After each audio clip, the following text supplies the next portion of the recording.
بلغ العلا بكماله الله كشفت الهدى الله بجماله الله الله حسن جميل بإحسانه الله صلوا عليه الله عليه الله بسم الله يا رسول الله ucap tawaf Ka'bah mulia wa Abdul Muttalib balik kata basiran dibaca Salla alaika Allah Ballagha al-awwala bikamalihi Allah kashafa dunya Allah bijamalihi Allah Allah husnul jami' bihsanihi Allah sallu alaihi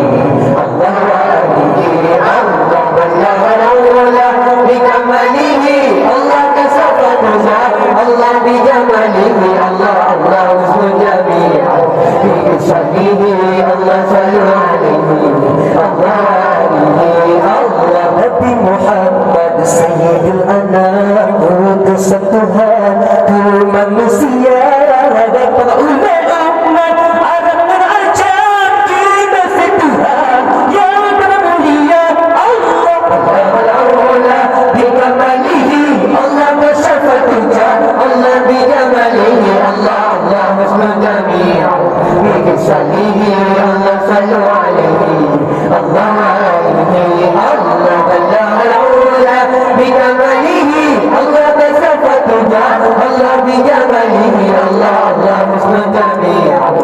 bihsanihi Allah sallu alaihi Allah alaihi Allah bibatul wajah lahir junjungan Rasulullah Rabiul Ula tanggal 2 nibak dengannya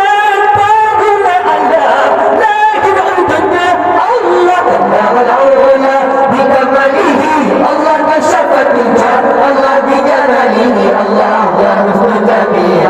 bihsanihi Allah sallu alaihi Allah alaihi Allah Ballagha al-awwala bikamalihi Allah kashafa dunya Allah bijamalihi Allah Allah husnul jami' bihsanihi Allah sallu alaihi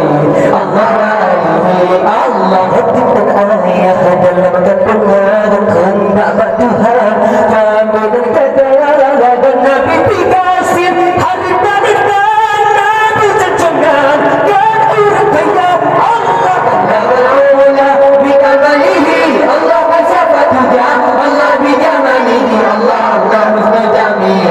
bihsanihi Allah sallu alaihi Allah alaihi Allah Ballagha al-awwala bikamalihi Allah kashafa dunya Allah bijamalihi Allah Allah husnul jami'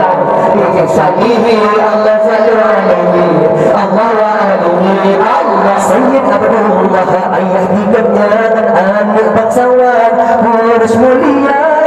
Siti Aminah jemputnya indah Bama junjungan dan dari rupa Allah Ballagha al-awwala bikamalihi Allah kashafa dunya Allah bijamalihi Allah Allah husnul jami'